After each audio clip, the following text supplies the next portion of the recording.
Understanding gene drives and their mechanism. Gene drives are genetic engineering technologies designed to increase the likelihood that a specific trait will be passed on to future generations. Unlike traditional inheritance, where traits have a 50% chance of being inherited, gene drives can ensure nearly 100% transmission.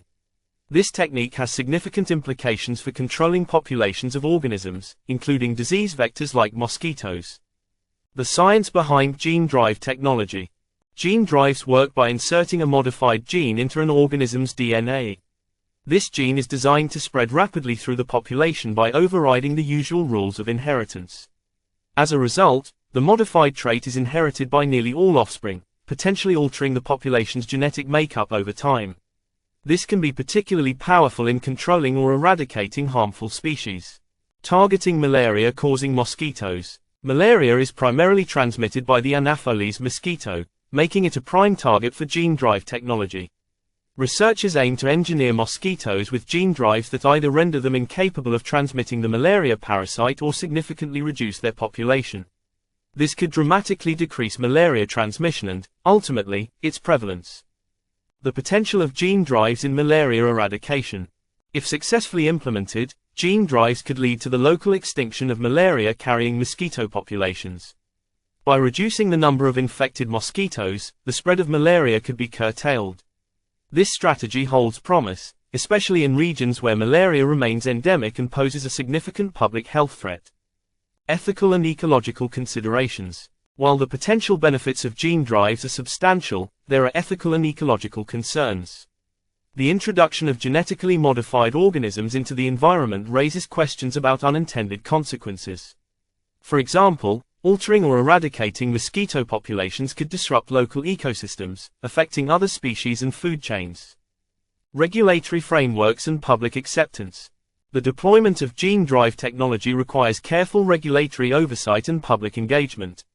Regulatory frameworks must address safety, efficacy, and environmental impact before such technologies can be released into the wild.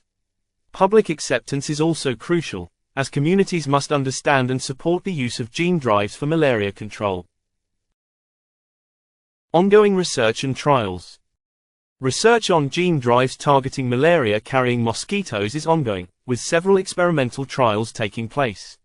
Scientists are working to refine the technology, ensuring it is safe and effective. These studies aim to provide a clearer understanding of gene drive dynamics and the potential impact on mosquito populations and malaria transmission. Challenges in implementing gene drives. Implementing gene drives in real-world scenarios presents several challenges. These include ensuring the technology can be controlled and monitored effectively and understanding how it will interact with existing mosquito populations. Moreover, addressing potential resistance mechanisms that could arise is essential for the long-term success of gene drive strategies. The future of gene drives in disease control. As research continues, gene drives hold promise for not only malaria eradication but also controlling other vector-borne diseases. By targeting specific species responsible for transmitting pathogens, gene drives could revolutionize disease management. However, achieving this requires thorough research, ethical considerations, and collaboration among scientists, policymakers, and communities. Conclusion: a potential game-changer in malaria eradication. Gene drives represent a groundbreaking approach to tackling malaria by targeting its primary vectors. While the technology offers exciting potential for reducing malaria transmission, it must be developed and implemented responsibly. As our understanding of gene drives evolves, they may play a crucial role in the fight against malaria and other infectious diseases, potentially changing the landscape of global health.